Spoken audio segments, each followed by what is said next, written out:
బోలో స్వతంత్ర భారత్ కి టాక్సీ కడతావా? అమ్మని ఇదేదురైందేంట్రా బాబు. ఏంటి తలగొట్టుకుంటున్నావు? నా ఎదురు సంగతి నా బోని సంగతి నీకు తెలియదు కాబోలు. నేను బోని కొట్టిన టీ దుకాణాలన్నీ 5 స్టార్ హోటల్ అయ్యాయి తెలుసా?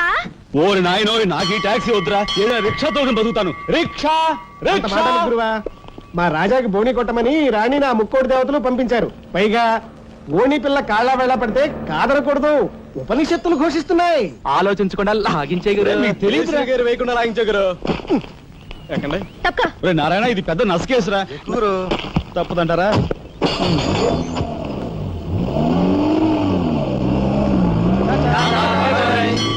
మనిద్దరం జీవితంలో కలిసి ప్రయాణం చేయాలని దేవుడు రాసి పెట్టాడు. తప్పుతుందా? ఏమన్నావు? టాక్సీలో అంతే కదా. అబ్బా అబ్బా అబ్బా, సరిగ్గా చూస్తోలు. కొత్త డ్రైవర్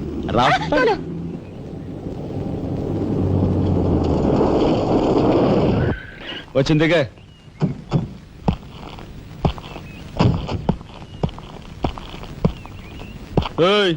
టాక్సీ డబ్బులు ఎవరు ఇస్తారు అనుకున్నావు? నీ బాబు ఇస్తాడు అనుకున్నావా? ఓయ్ డ్రైవర్ వి మర్యాదగా మాట్లాడడం నేర్చుకో.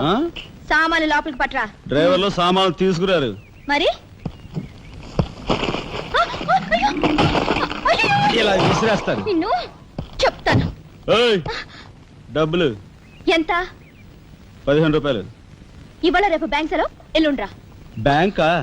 నీ బ్యాంక్ ఎక్కడుందో నాకు బాగా తెలుసు. ఎక్కడా? ఇదిగో ఇక్కడ. రేపు చేస్తావా? అలాగే అభ్యంతరం లేదు. బయట బాగోదు. ఆడదాని శీలానికి భద్రత లేకుండా పోతా భారతదేశంలో. ఎంత? ఇదిగో మోహన్ ఎప్పుడు మని.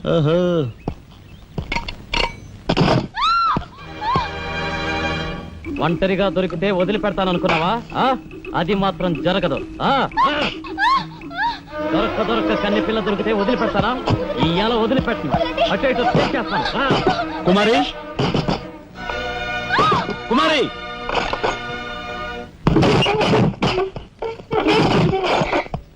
ఎక్కడికి పోతావో చిన్నవాడా, నా చూపుల్లో చిక్కుకున్న వన్నెకాడా. ఎక్కడికి పోతావో చిన్నవాడా.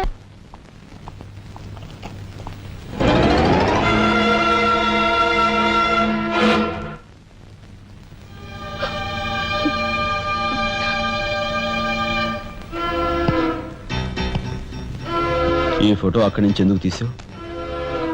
హాల్ అందంగా ఉండాలని. అందంగా ఉండాల్సింది హాలు కాదు, మనుషుల మనసులు. ఇదిగో చూడు, నా సంగతి నీకు పూర్తిగా తెలిసినట్లేదు. మర్యాదగా ఫోటో తీసుకెళ్ళి అక్కడ తగిలించు. 10 మంది వచ్చిపోయే ఇంట్లో దిష్టి బొమ్మల ఈ చెత్త ఫోటో ఎందుకు? మా వదిని పిల్లల్ని చిన్న చూపు చూస్తూ అడుగున అవమానాలు పాలు చేస్తున్నా.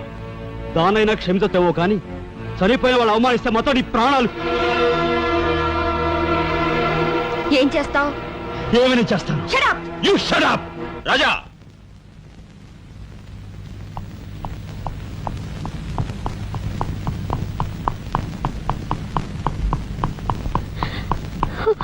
ఏమండి, మీరు లేకుండా చూసి మీ తమ్ముడు నన్ను నానా మాట్లాడినాడండి. ఇదిగో ఈవిడేమో చేతికందినవని కాజేసే రకం.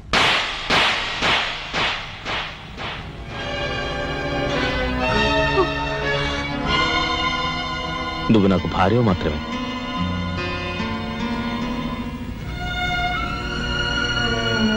వీళ్ళంతా నా ప్రాణం.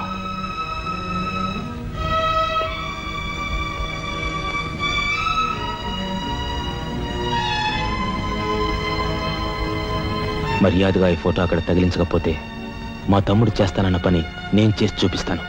ఈ ఫోటో అక్కడ పెట్టు.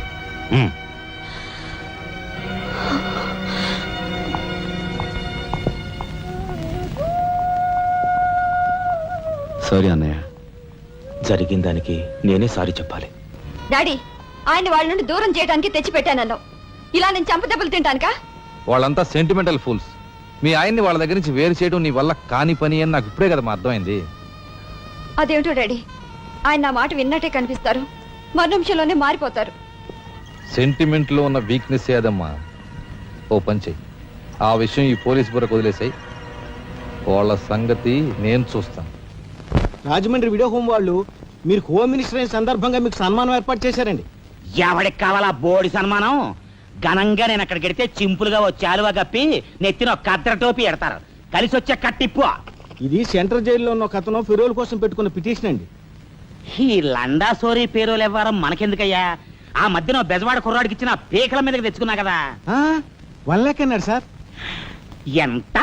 లక్షండి. అయితే వాళ్ళని ఆడతా పాడతా లచ్చ తప్పులు చేసుకోమను. ఆనందంగా ఎట్టేస్తాను సంతకం. పొట్టిదా పొడుగుదా? పొడుగుదేనండి. మూడో కట్టిప్పు. ఎవరో రఘురామ్ అనే ఒకడిని ఏకాంబరం కనకాంబరం కలిసి మన లోకల్ ఎస్పీ అండ్తో మర్డర్ చేస్తూ ఉండగా ఎవడో ఫోటోలు తీశాడండి. పిటిషన్ తో పాటు ఫోటోలు కూడా పంపాడండి. ఎవడో కోన్ కిస్క గొట్టం ఏకాంబరం. ఏకాంబరం? అవునండి. మా ఏకాంబరం? అవునండి. అమ్మని ఆ కట్టెట్టయ్యి కట్టెట్టయ్యి.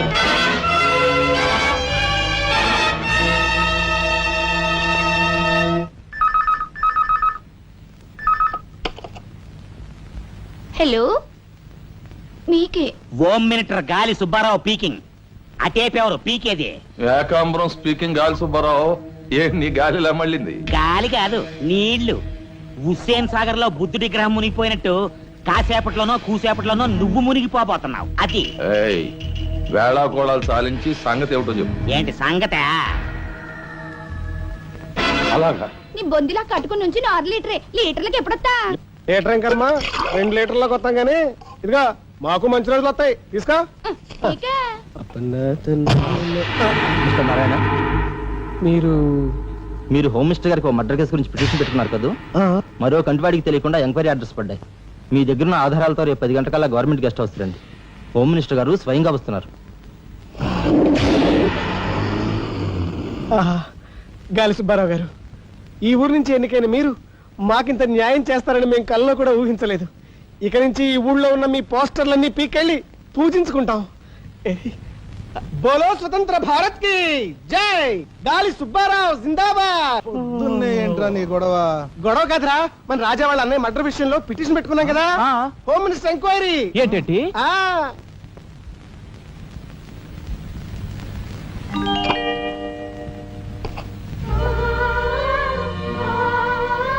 లక్ష్మి, పట్టు చీర కట్టుకొని ఒంటి నిండా నగలు పెట్టుకుంటే నువ్వు శ్రీ మహాలక్ష్మిలా ఉంటావు.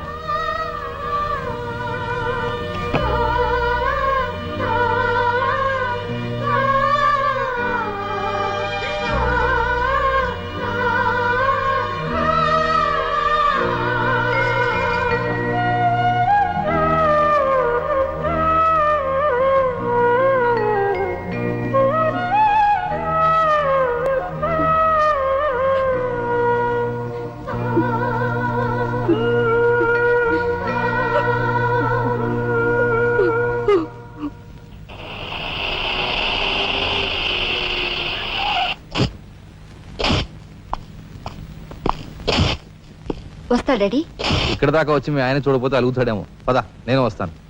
ఇదిగో కార్ రివర్స్ చేసుకో. అలాగే సార్.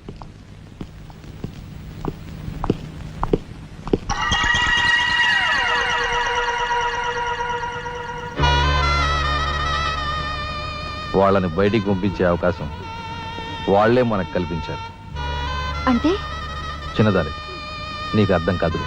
నువ్వు ఒకసారి పైకి వెళ్ళి మీ ఆయన్ని తీసుకురా. మిగతా విషయం నేను చూస్తాను. వెళ్ళి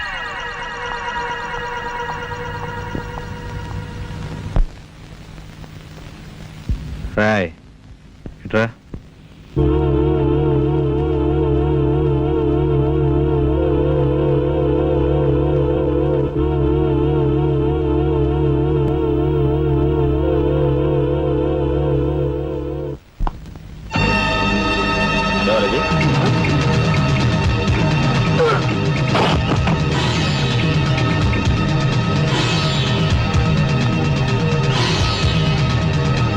చూసారా మీ వదిన గారి రాసలీలలు?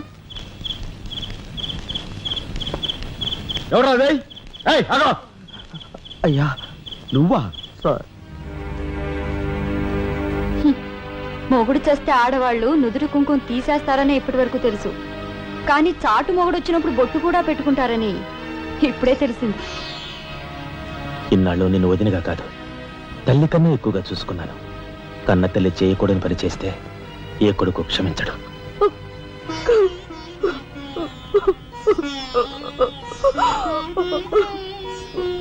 ఇది గౌరవస్తులుండే ఇల్లు.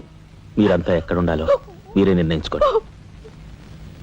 కలెక్టర్ గారు, గౌరవనీయమైన మేజిస్ట్రేట్ హోదాలో జడ్జిమెంట్ ఇచ్చే ముందు మనిషిగా ఒక్క నిమిషం ఆలోచించండి. ఇన్నాళ్ళు మాతో కలిసిమెలిసి పెరిగిన ఒక కుటుంబ సభ్యుడిగా ఎవరో ఎలాంటి వారో తెలుసుకుని మరీ తీర్పునివ్వటం మంచిది. మన కంటి కనిపించేవని నిజాలు కావు. ఈవేళ అన్నయ్య పుట్టినరోజని వదిన పెట్టుకున్న బొత్తు నిజం కాదా? కట్టుకున్న పట్టుచీర నిజం కాదా? నేను చూస్తుండగానే ఆ డ్రైవర్ ఇవిడి గది నుంచి బయటికి రావడం నిజం కాదా? ఇవి చాలవా? లేక అగ్ని పరీక్ష చేయించాలా?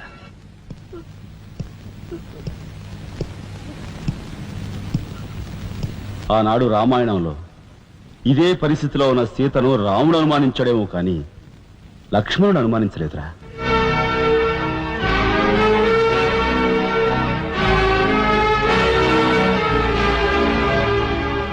నాయనమ్మా, మీరు లోపలికి వెళ్ళండి. చిచి, ఏమిటి చీచి? మీ అన్నయ్య ఇంట్లోంచి బయటికి పొమ్మన్నా ఇంకా ఉండేందుకు సిగ్గులేదు? సిగ్గా? ఆ సిగ్గు అనేది నీకు మీ నాన్నకు ఉంటే మమ్మల్ని ఇంట్లోంచి బయటికి పంపేందుకు ఇంత నీచమైన నాటకం ఆడుండేవారు కాదు. పెద్ద వదిని ఎలా రక్షించుకోవాలా అని తాపత్రయపడుతున్నావా? కాదు, చిన్న వదిన పరువు ఎలా నిలబెట్టాలని ఆలోచిస్తున్నాను. ఏంటి నువ్వు అనేది? పారిపోతున్న ఆ డ్రైవర్ వ్యధను తీసుకొచ్చి మా అన్నయ్య ముందు నిలబెడితే నీ సంసారం, ఆ తర్వాత నీ బతుకు ఏమైందో ఒక్కసారి ఆలోచించు. నువ్వు నీ బాబు ఎంతమంది కలిసినా మా కుటుంబాన్ని వేరు చేయలేరు. వెళ్ళి నా మాటగా నీ బాబుతో చెప్పు. ఏం కుసావ్? నేను చెప్పానని నీ బాబుతో, బతుకుంటే వాడి బాబుతో కూడా చెప్పు. ఎంత పొగరు! నీకే కాదు, మొత్తం నీ కుటుంబానికే పొగరు. అందుకే చేయకూడని పని ఏం చేశాడో ఏమో మీ పెద్దనేని నడి రోడ్డు మీద పొడిచి చంపారు. ఏమన్నా? మా పెద్దనేని నడి రోడ్డు మీద పొడిచి చంపారు. చాలా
గురువు గారు, ఏమిటి ఎలా వచ్చారు?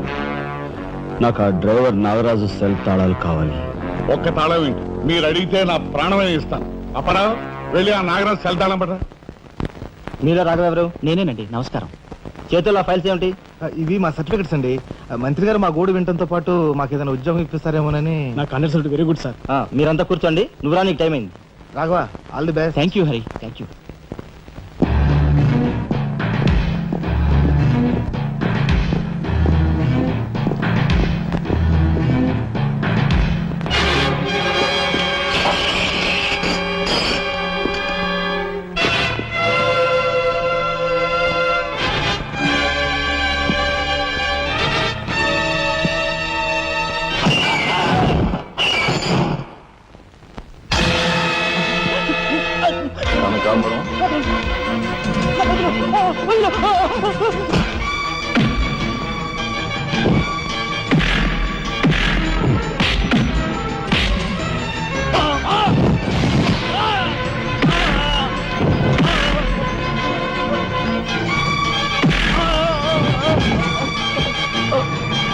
ఎవరు చంపారు చెప్తా, నన్ను చెప్పదు.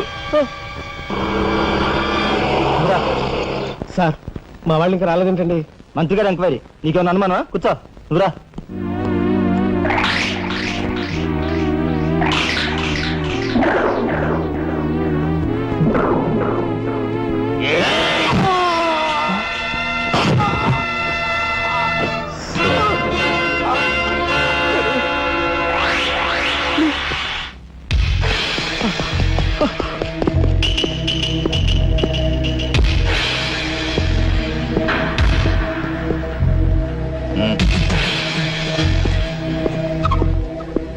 Sure it will be success నన్సర్.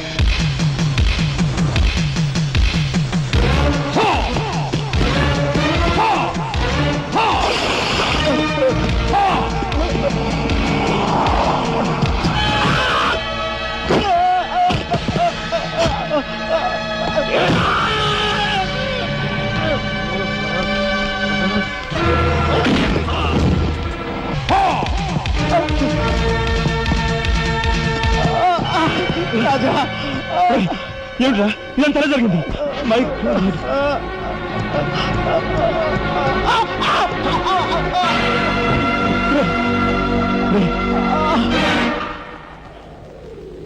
Narayana Narayana Narayana Narayana రే రే మాట్లాడరా నారాయణ రే రే ఇదంతా ఎవరు చేశారా? వాళ్ళు మీ పెద్దలేని ఏకాంబరం గారు వాడి తమ్ముడు కలిసి చంపేశారు. అందులో అందులో ఎస్పీ గారికి కూడా సంబంధం ఉంది.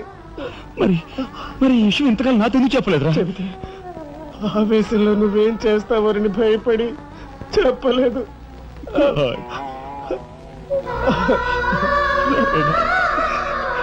రాజా, జరిగిందంతా రాసి న్యాయం చేయమని హోమ్ మినిస్టర్కి పిటిషన్ పెట్టాం. అప్పుడు ఎంక్వైరీ పేరుతో ఆ బంగ్లాకి రమ్మని అక్కడ అక్కడ భయంకరంగా మన వాళ్ళందరినీ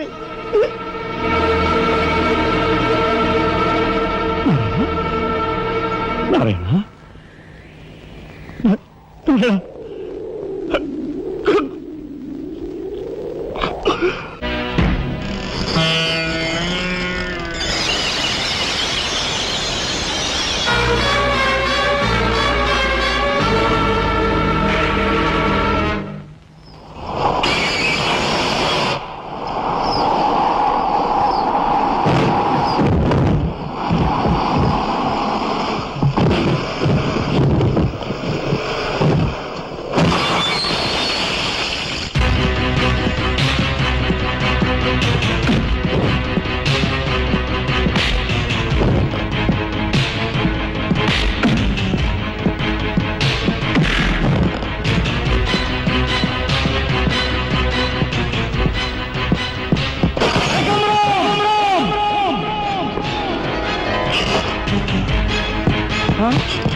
ఎక్కడ్రా ఏకాంబరం?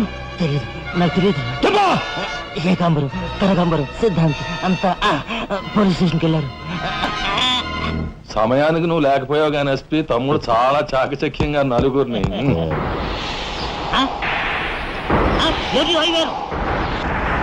ఓరు వీడు తసారవలా బొడ్డు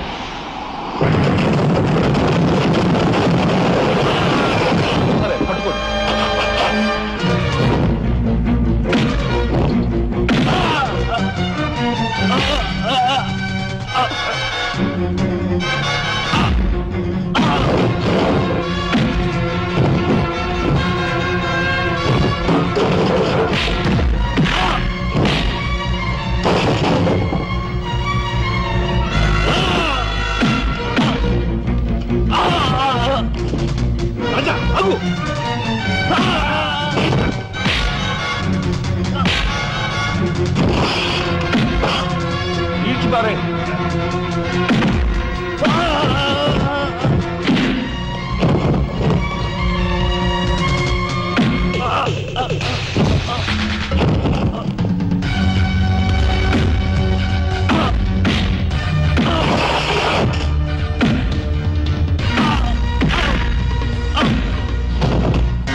వాడిని చంపకూడదు. ఏం నీ చుట్టమనా?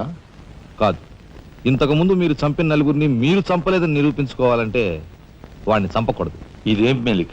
అదే ఈ ఎస్పీ స్టైల్. ఓకే.